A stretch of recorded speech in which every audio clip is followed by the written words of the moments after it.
Hello, welcome. My name is Brian Seay, and I am your host for Thinking Like a Geographer, an AP Human Geography Review. This is our first online hangout, and I'm just going to be going over some concepts today. Normally during this time, we would go over and talk about some of the questions or discussions that have been on the forum. Because this is the first week of the MOOC, there haven't been a lot of that on the forum yet, and so there's not as much to really go over today. So we're not going to spend a whole lot of time on that. But I will use this time to kind of do a little more formal review than I might normally do. So before we get started, though, let me go ahead and remind you of a few things. First of all, remember that for the most part, this review is about skills and concepts as opposed to being content. And so most of this time will be used to reinforce those skills and concepts and answer some of your questions that come up along those lines. So today may be a little bit different. Hopefully, before this time, you've already gone through, you've looked at the videos that are online, you've worked through the practice questions, you may have already written a practice question of your own, you may have already received some feedback. All of those things are great. One of the things that I really recommend that you do prior to our online session is to make sure that you have found the outline for each unit, that you've looked over that, and that you have kind of reviewed those key concepts so that we can know kind of how what we're doing live kind of fits together. Also, and this is incredibly important, that this course is very, very vocabulary heavy. So you want to make sure that that vocabulary is something that you are constantly reviewing and constantly looking over and constantly making sure that you understand what some of those key ideas and concepts are. So for example, with the population unit, what we want to make sure that we're aware of, first of all, is how do we measure population? What does that measurement look like? What are the different, there's all those little three-letter initials or acronyms that we use to remember those. CBR, CDR, INR, IMR, ALE, all these different things. What do they mean? Why are they different? How are they different? And what does each of those measurements tell us distinctly about population? Also, it's important to remember population trends. What are we seeing in terms of population change, decline, growth over time? Making sure that we understand those concepts is very, very important. And so keeping those in mind, and obviously short-term, long-term trends, also trends that vary from point A to point B. So how are trends in particular countries, regions, or on a larger scale globally, what do those fluctuations and changes in trends look like? So, more developed countries as opposed to least developed countries, what do those trends look like? Making sure that you understand those things. Knowing some models are very important in this course, and the first unit gives us the first model that we're going to see, which is the demographic transition model. So make sure that you have had a chance to look at that model, understand it, understand the differences in the 4 or perhaps 5 stages. Make sure that you understand why those things are happening and the implications of that. Know how the model was derived. From the history of demographic change in Western Europe as opposed to modern demographic change, and is the model so applicable? Excuse me. Make sure you can kind of have that conversation or that discussion and be knowledgeable about that. Know a little bit about population theory, so things like Malthus or Bosserup or Condorcet or some of these different ideas about what people think about population in general and how we deal with differences in population ideas. Things like that. Population policies, how do we control population when we need to, and how do we expand population when we need to? What are some ways that is done, some different models that we've seen, some different successes, some different challenges to that process. Also, anytime we talk about those policies, it always comes back to the role of women in society, and that this is one unit where we look very specifically at women's empowerment and the rights of women, education of women, and control over decisions about the size of families and things like that, and how different societies deal with and empower or don't empower women in different ways to be able to make those decisions. It's a very, very, very important concept into understanding how those particular things happen. Yes, so understand immigration as well. Immigration is part of population, and we want to understand what types of things constitute immigration or migration or movement of people. What does that look like? Why do people move? Focusing on not just on Ravenstein, but focusing on some of those bigger issues of place, some of those bigger issues of push and pull. Looking at voluntary versus forced migration and how are those things different? What causes people to leave their homes, and what are some geographical trends we see in that? How do people respond to migration in terms of nationally, internationally, locally? How do different groups respond to immigration? How does immigration fit in with population trends? So, you know, for example, what role do immigrants play in their new society, and how does a society benefit and not benefit from immigration of different groups of people? So we want to make sure that we understand those concepts. So how do governments and societies create policies and laws that are designed to control or limit immigration, as opposed to simply having an open door policy or not? I mean, different countries deal with that differently. And you know, the migration part of this unit is particularly relevant to us today, because this is a lot of the conversations that are going on in our society today. So we want to make sure that we have a good grasp and grip on those things. So be able to talk about those things. Those are the big key concepts and the big key ideas. In the practice essay that I gave you, I believe it was about migration. And if you looked at the released College Board essay, it was about aging populations and the effects of aging populations. That's a free response question that I actually graded last year. So I was on the I was looking at that rubric a lot. If you have not written your question yet or submitted it and given feedback, you have not had a chance to look at that rubric yet. But as soon as you do submit those, you will be able to do that. Okay. So like I said, we didn't have a lot of questions today. So I am going to attempt to pull up just some slides, and we'll take a look at some key ideas that we want to keep in mind and remember. If I can figure out how this works on my computer. I am new at this, so please bear with me.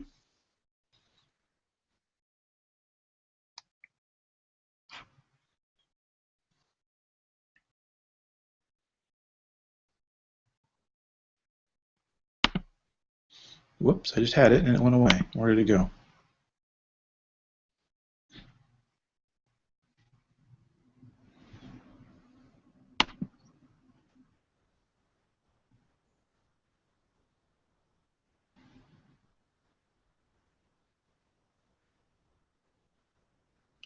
No, that did not work. So we are going to try this a little differently here.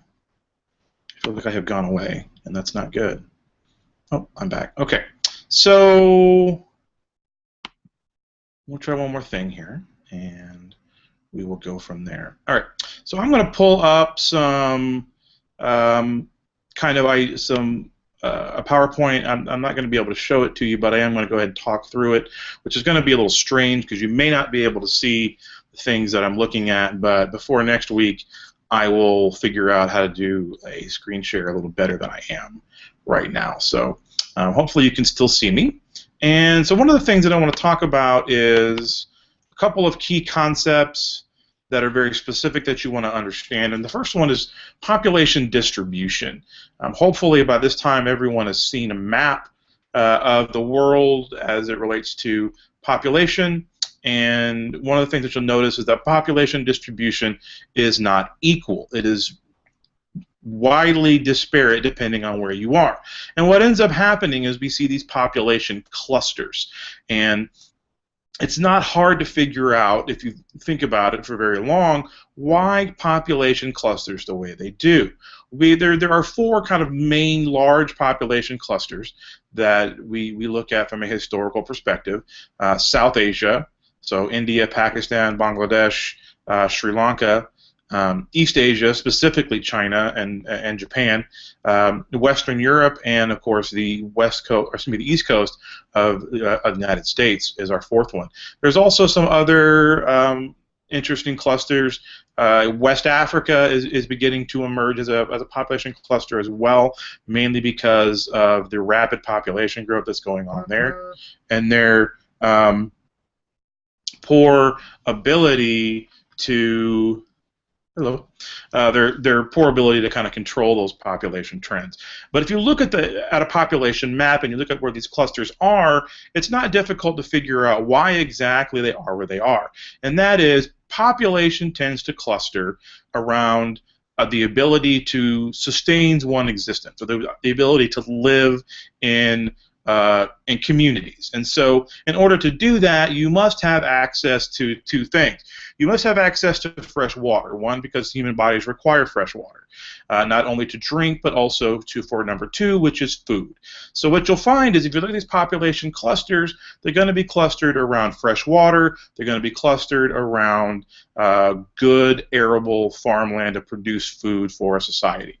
So in general, if you look at the map, you'll notice that this happens in a couple of different places, but a lot of a population distribution map is going to be very sparsely populated, or very little people living there. Because basically, if it's too hot, if it's too dry, if it's too wet, if it's too cold, you just can't survive there in large numbers. Now, there may be nomadic peoples, there may be herders or things like that living in those areas, but their communities tend to be very small because they can't farm those areas to provide for larger populations. And so when you look at a population map, that's what you see, and that's what is going on. Okay? All right. I'm going to move on then away from population clusters and where they are, and talk about the concept of density.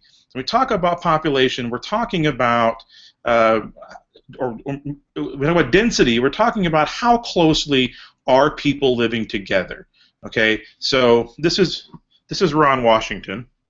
He is the manager of the Texas Rangers. He's my special guest today. So if me and Ron Washington were sitting on the couch together, we would be very dense. We would be very close together, very dense. However, Ron Washington is actually in Surprise, Arizona, at Rangers training camp, so we are not densely populated. So I'm going to put Ron back to show that we're not dense. So density talks about how closely people are together. And there's two kind of ways to measure density. And each one, there's one that's kind of typically used but not very accurate. There's one that is gaining popularity that is much more accurate. One of them is called arithmetic density, which is just a simple math problem. You take the number of people and the number of space and the amount of space, and you divide it. So if you have 25 people living in a 5 square mile area, then you've got 5 people per square mile. Okay. Simple enough, arithmetic density. For example, the United States has an arithmetic density of something like 70 per square mile, which means that for every 1 square mile of Earth in the United States, there's about 70 people. However, we know from looking around, or those of us who live in any kind of city, we know that there's probably much more than that. So I live in a relatively small town of about 25,000 people, but there's way more than 70 per square mile in my town. So is this number, what does the number really mean if it's not necessarily accurate? And the problem is that when we look at arithmetic density, we're looking at the entire place. So it's kind of like an average. So you're averaging out urban areas where people are densely populated with places like Wyoming or Montana where there's very low density. And the average of that, the outcome of that, is that you end up with a very small arithmetic density. So what we really want to look at, because arithmetic density isn't very helpful to us, what we really want to look at is the idea of what we call physiologic density. And physiologic density is based on the idea of how many people live in an area that is able to be farmed, or arable farmland.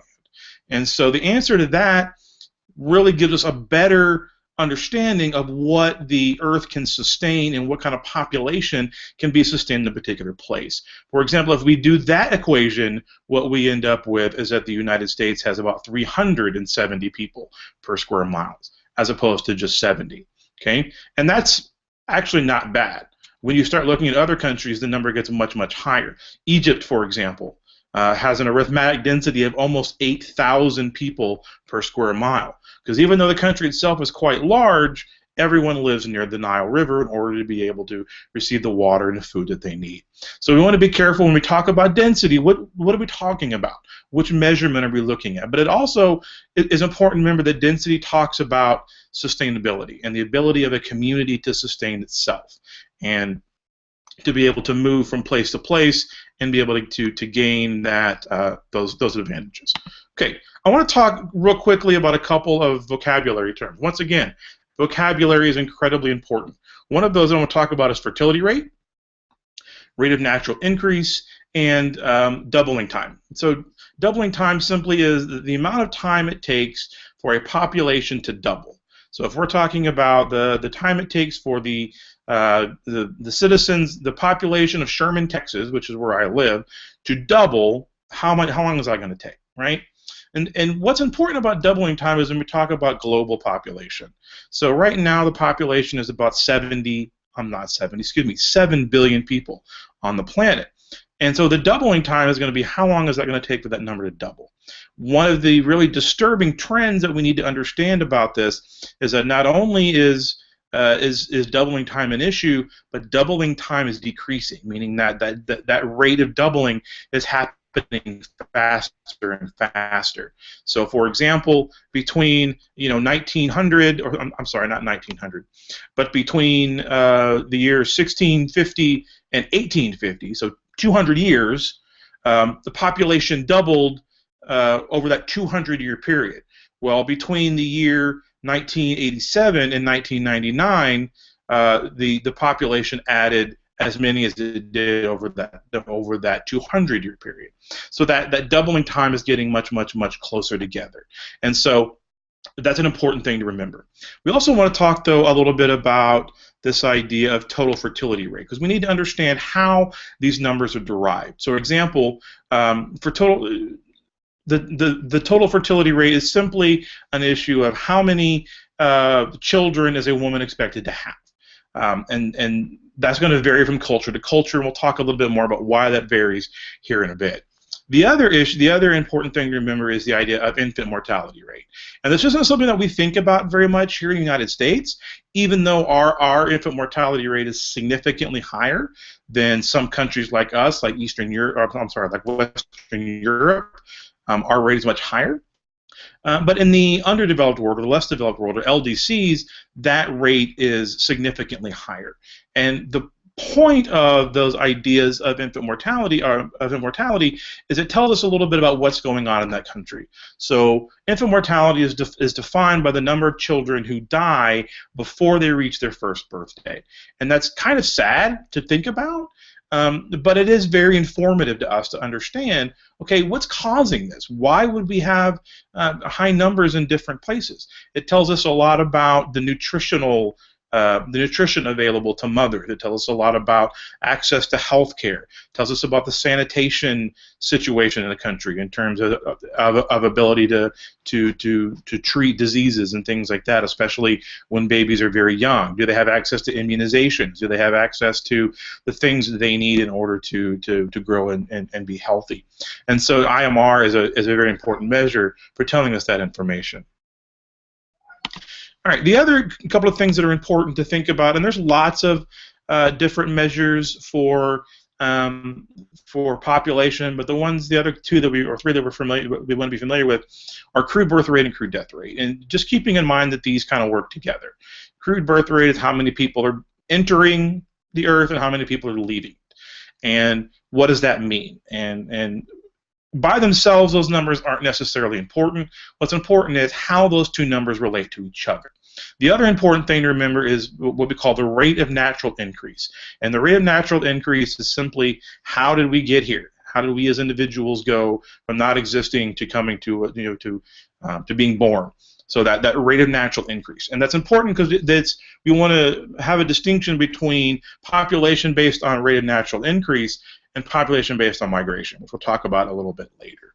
Okay, so those are some of the key vocabulary that we want to be very familiar with as we move forward. So just real quickly back to this idea of doubling time. For example, Russia has, depending on what year it is and what data you're looking at, has no data for doubling time. There's no way to estimate the doubling time because the population at that time was actually decreasing. So the number is going backwards, and therefore there's no way really to move for it to double if it's going backwards. You may even talk about population having time in Russia or something like that as a way of illustrating that. Okay. The other kind of important number or rate or kind of thing like that we want to talk about is the idea of replacement rate. And replacement rate simply means the number of children a couple must have to replace themselves. So if you replace yourself, that means population is not growing and it is not decreasing. The population is stable over time. It's not going anywhere. Okay? That replacement rate is 2.1. And you may say, well, how do you have 0.1 children? Well, it's an average. It's not a whole number. But also that 0.1 is very important because that 0.1 has to be there to account for example, couples that don't have children, either because they can't or because they choose not to. It's also there to account for infant mortality rate and some of those other kinds of things. Without that 0.1, then your actual rate of increase would be below 2, which would lead to a population decline and would not be able to maintain a stable population. The irony is that I've seen some estimates that say really that number in less developed countries needs to be about 2.8 to account for those other causes of death and infant mortality and things like that. So just kind of keeping that idea in mind. Okay, I'm going to go through a couple of things here and kind of give some examples. So this is kind of interesting. When I started teaching human geography, one of the first topics that we really had to discuss, especially in population, are issues of family planning. And I live in a fairly conservative part of the country, and there was a lot of kind of angst about this. This class that teaches about family planning, but it really is a necessary conversation to have when talking about, especially in the developing world. And there's bigger ramifications to family planning concepts. For example, the idea of providing empowerment and choice to women in order to have control over the number of children that they have and when they have them. And we don't think much about that here in the United States because, for the most part, women here have those kind of choices. There are some that choose to do that differently, but for the most part, that's the case. However, there are parts of the world in which women do not have those choices, or at least the social values do not. For example, there are parts of the world in which most of those decisions are made by the men in the family. Sometimes the husband, sometimes not even just the husband, sometimes other men, grandparents or other people, play a role in making those decisions, and the actual mother has very little role in that. I've also seen different examples of where the husband's the husband's mother may play a role in that decision as well. And part of the urgency of that situation does have to come back to that IMR, that infant mortality rate, and the need to provide enough children to live into adulthood, because in some of those societies, those children may need to take care of you. When you are old and when you can't take care of yourself, there's a fear that if you do not have enough children, or all of your children are dying in childhood, that you won't have anyone to take care of you, and that's not good. There's also kind of an issue in parts of the world where a society will simply favor male children over female children, and this will lead families to make decisions about having more and more children until they get the gender or the sex of the child that they want. And all of these things are, once again, are very culturally specific. However, they all kind of have this idea of family planning and what does that look like and what does that mean. So the idea that women have those opportunities to be involved in the process and empowered in that process is going to vary from place to place. This is also where I'm just going to toss in there that the number one determination of economic development of a country or predictor is the education level of the women of a society. So we need to keep that in mind. So where we allow girls to go to school and empower them, it has long-term implications beyond just population, but also for economic development reasons and purposes. So, all right. So that is my brief discussion of controversial topics. I'm not going to spend a lot of time on it right now, but you do need to be familiar with the demographic transition model if you have not spent much time on that. Be familiar with the 4 phases. Be able to describe what the CBR and CDR are doing. What is the impact of those movements, of those measures on the total population?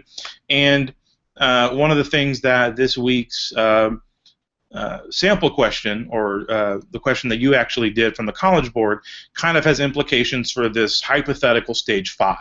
And what does stage 5 look like, and what does that mean, and what kind of countries might be in stage 5? But be able to talk about some of those things about the demographic transition model, because it's a very popular topic that the test likes to use, and there's lots of implications to it. Also think about what are some limitations of it. Why might it not be the best model to use to try to describe population growth today or in LDCs? Okay. All right. So keeping those things in mind. A couple other important things to talk about. Be able to recognize, and I'm not going to spend much time on this either, but be able to recognize population pyramids. Be able to interpret them and tell what they're about and what they mean. So what does the shape tell us? What does the distribution of different age cohorts tell us? What are the implications of those things? And how can we look at that and be able to interpret what's going on in that country? For example, if you see a population pyramid that looks like an actual pyramid, wide at the base but narrow at the top, that implies that it's probably a developing country or less developed country, meaning that it has high birth rates, which creates that wide base. On the other hand, if you have a population pyramid that's an upside-down pyramid, where it's wide at the top, narrow at the base, it's a place like Japan that has a very aging population and very low fertility rates. Okay, both of those situations can be very, very problematic because it creates issues of what we call dependency. Dependency simply means the people in the middle who are of working age and working ability have to provide for the people at the top and the bottom. Every society has dependency. It is dependency in the proper ratio. So if you have a big chunk of people in the middle, that's great. That means that you can afford to have people at the top and bottom. But when your narrow is middle, or when your middle is narrow and your top and bottom are wide, that causes problems because now you don't have enough workers in your society to provide for those at the top and at the bottom. And so anytime you see those rigidly pyramid shapes, either upside down or natural pyramids, you need, my cat's walking around and distracting me, I apologize. You just need to understand what those things mean. Okay, and so likewise, if you a population pyramid that is kind of barrel-shaped or kind of consistent all the way through, that tells us that it probably has a regular distribution of population and some things like that. All right. So, like I said, I'm not going to put any of those up today, but keep in mind what those mean and how to interpret those. All right. 2 kind of population theorists that you should be familiar with, and there's lots of population theorists, but the most important ones that you probably need to know. One is Thomas Malthus. Malthus is writing at the end of the 18th century. He's English. And Malthus comes up with this idea that I think has held up surprisingly well since and over the last 250 years, which is the idea that there's a problem with population because land can only be multiplied arithmetically. So, while population can be multiplied or grows exponentially. So in other words, population grows much, much faster than the amount of land that can be used to feed people. Malthus saw this as a problem for several reasons. He said, well, what happens when we start to run out of land? That means we start to run out of food. And that means we have now conflict over scarce resources. So we're going to have wars, we're going to have famines, we're going to have conflicts within different groups in order for these scarce resources. And then he said, and on one hand, this is bad for humanity because we don't want to fight each other.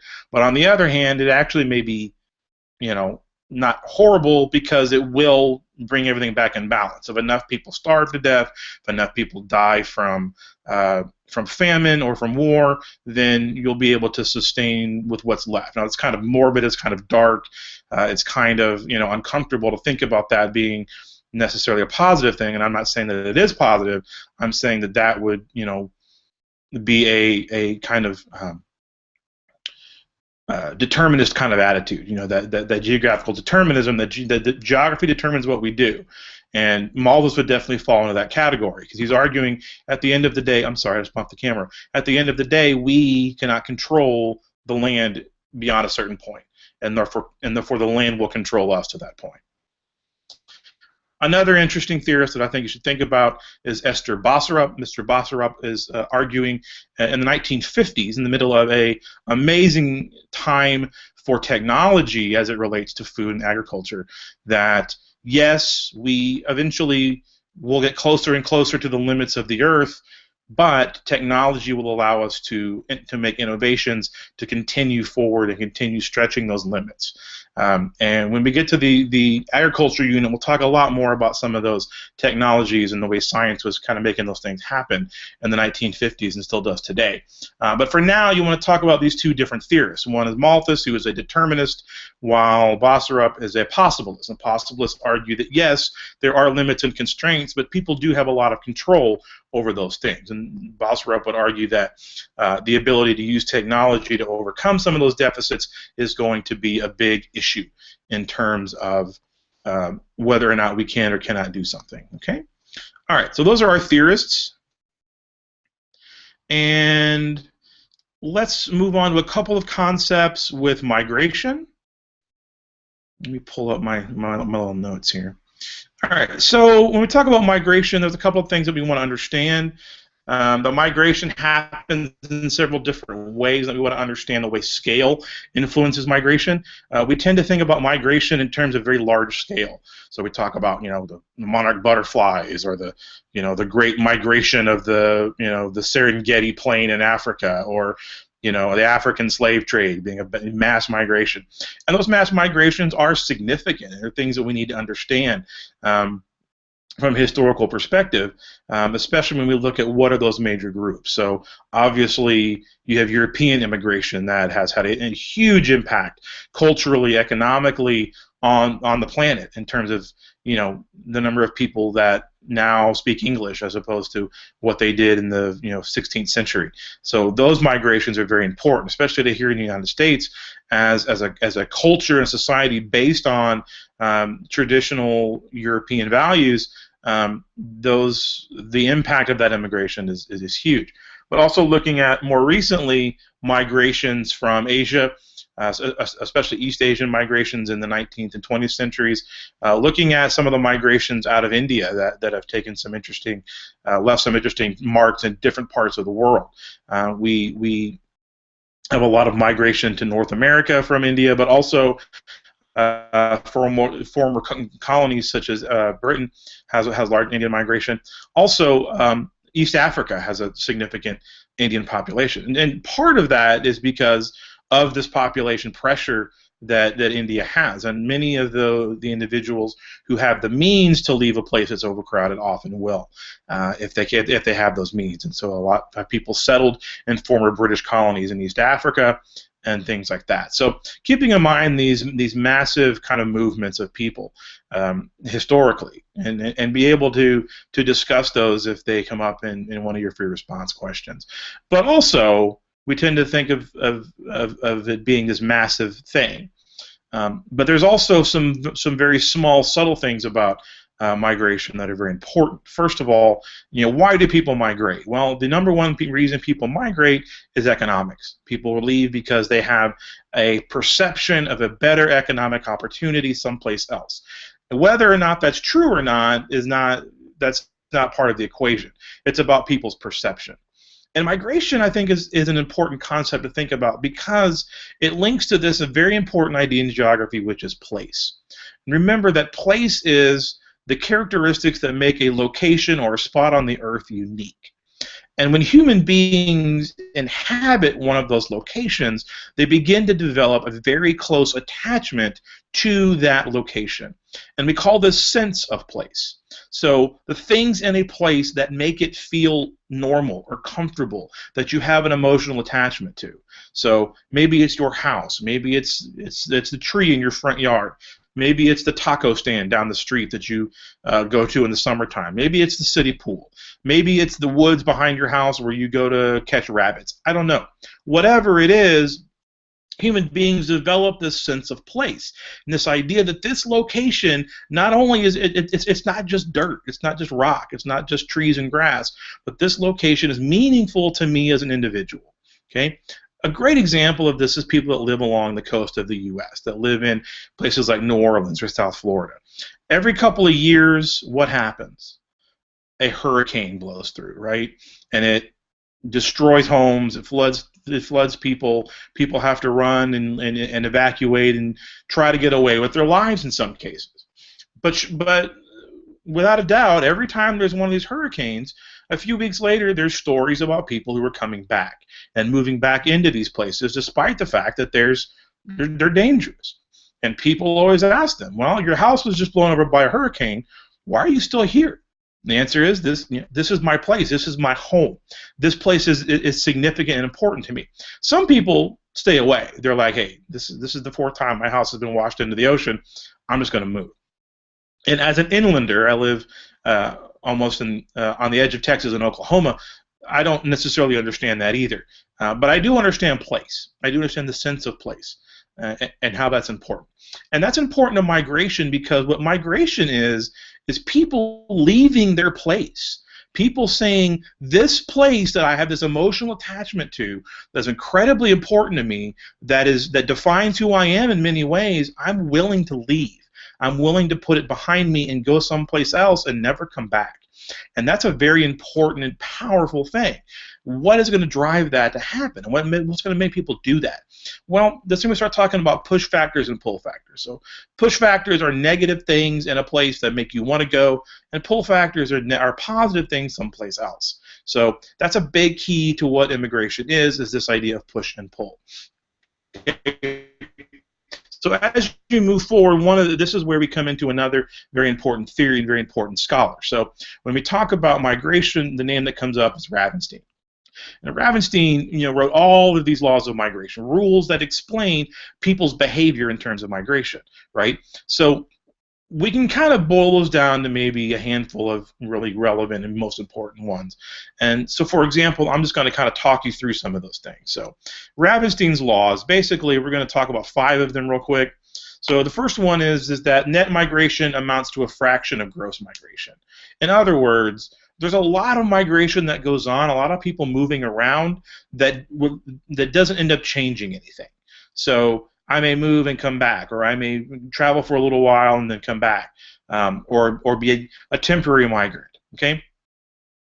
The other thing, and this is where it's very important, we talk about these massive migration streams through history.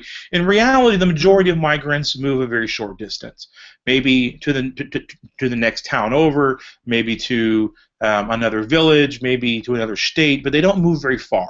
Most people who move short distance. It's easy. It's lower cost in terms of social capital, in terms of having to learn new things to move a short distance if you can. Usually, people who can move a short distance will. Also, migrants who move longer distances will gravitate toward big cities because there's opportunities there, or at least they perceive that there are. There's going to be more chances to find a place to live, more chances to find some jobs and things like that in those big cities than there would be in a rural area. And because of those opportunities, urban residents are less migratory than rural ones. So rural to urban migration is much higher in volume than the opposite is true. And the last one that's pretty important is that families are less likely to migrate internationally than young adults. And there's lots of reasons for this. One of them is that a lot of people who migrate internationally, especially in the developed world, do so for educational purposes. They come to go to school, and therefore they're often single. But also, once an individual has a family, it becomes harder to make some of those decisions. Because now when I migrate, it's not just about me, it's about other people. So am I willing to take the risk of showing up at a new place and those opportunities not being there, or them being much harder to find, or not being able to find a job or a place to live for 6-8 months? If I'm one person, I can find a way to make that work. But if I have a family to provide for, it makes it much more difficult. So Ravenstein is going to be very keen on this idea that these migration laws are fairly consistent and provide us opportunities to understand why migration occurs. Okay, a couple other comments and things to remember is, for example, what do we mean by forced versus voluntary migration? So, and sometimes there's a fine line between these things. So some people, and what we really want to know about forced migration is two things. Is that there's forced migration in the, for example, African slave trade. The people of West Africa did not go up to the slave owners and say, "Oh yes, please take me to the New World. I really want to be a slave." No, it was forced migration. They were coerced, forced to adopt this new lifestyle as a slave. That's forced migration. There's also this idea of refugees. And refugees kind of are an interesting case because they are fleeing what they perceive to be a very dangerous situation, a life and death situation. And so on one hand, they are voluntarily migrating. On the other hand, they're kind of forced by circumstance, or at least the perception of circumstance. So a lot of times, these perceptions are real. People are really afraid for their lives. And most of the time, it's true. So you look at Africa, you look at places like Rwanda or Somalia or Sudan, where literally people are fleeing for their lives. So in most cases, that is the case with refugees, and there are some examples where, well, maybe that danger wasn't what it really was perceived to be, but they did believe that it was, and that's what's important. It was the individual perceived the threat to be. And the important thing about these refugees often are difficult people to understand and track, because they often just walk out the door and leave. They don't pack up a U-Haul trailer full of stuff and drive to the next country. They just run and get away. So most of them are going to go on foot. If they have a bicycle, maybe. If some may be fortunate to have a car, but they're not going to have things with them. They may or may not ever have any documentation. They may not have a driver's license. They may not have a passport. They may not have any kind of papers to specify who they are. So a lot of times it's hard to trace and know just how many refugees there really are. Especially when those refugees begin to blend into the new country, and they're harder then to identify as being different. And so refugees are a major issue. For example, the United Nations has multiple organizations who work specifically with refugees in a let's provide for their immediate sustainable needs in terms of food, water, shelter, but also working with them to try to help them assimilate to their new society, or maybe help them move back to their previous home if that's a possibility, or if that's available to them. So this idea of refugees creates kind of this interesting dichotomy of, what does immigration look like, and what does some of those kinds of issues create. One of the things to remember about immigration is that in countries that have low natural increase, then immigration is very important, because it can help mitigate or help limit or control for those dependency problems. So if I don't have enough people in my working age group, then the immigration can allow me to do that. Bringing in guest workers and things like that can allow me to supplement the population that I don't have naturally with working age population that can help support the rest of my society. Okay, so it's one more thing to kind of keep in mind. Kind of one of the last things that I wanted to cover briefly was kind of some migration trends. So there's a couple of ways that societies deal with immigration. One is they can welcome it. They can throw open their borders and let everybody in. This is common in societies that are beginning to grow and develop economically. So back in the 19th century United States, especially the second half when we were industrializing, we wanted immigrants, especially from Western Europe, right? So we had this mass influx of Italians and Germans and especially Irish Americans during the 19th century, and that provided us a labor force. But there are times when societies want to limit immigration. They can do that by physical means. We're physically going to stop you from coming in. We're going to put up a wall, like the Great Wall or the Berlin Wall or the demilitarized zone in Korea, or places like that. That are physical barriers to movement. Or we're going to put laws in place that restrict either the number of people that can come in or that put processes in place that naturally limit. So we're going to pass a law that sets a quota, or we're going to make the process extensive so that it helps to limit the number of people that really want to do it. And also, these laws can be flexible and changed based on different groups of people. So, for example, some people who come for political purposes, like from immigrants from Cuba in the 1960s, 70s, and 80s,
Hello? You see me?